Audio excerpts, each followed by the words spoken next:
In this video, I will tell you how to restore factory setting Windows 10. So I will tell you in this video.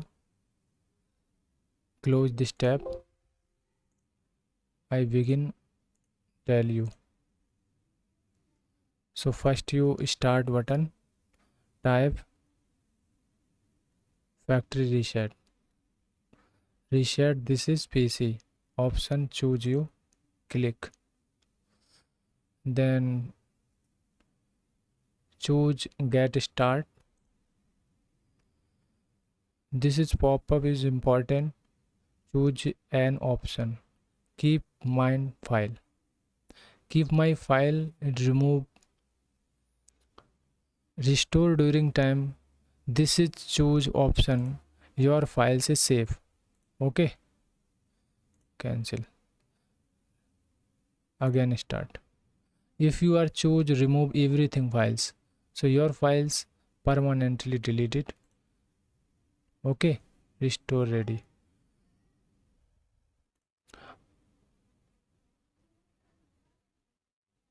Generally choose this option, keep my files.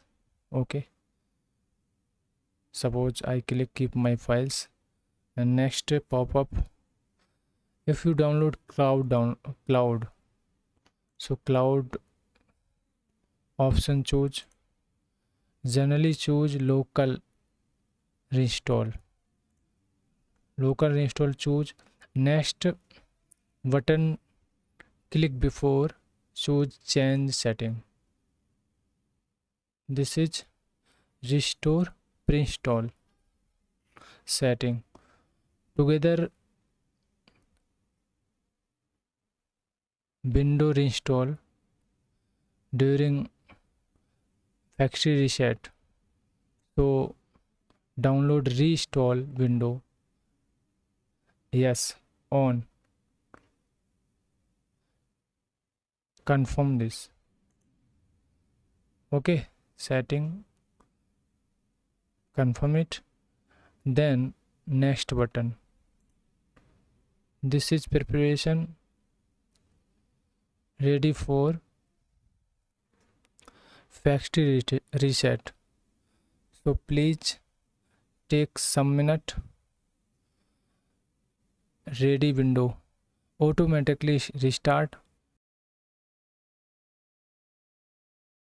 Now you don't need to do anything, just click the reset button.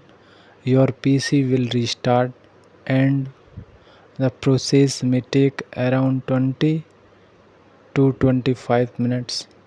During this time, don't press any key or interrupt the process. Just let the PC complete the restart.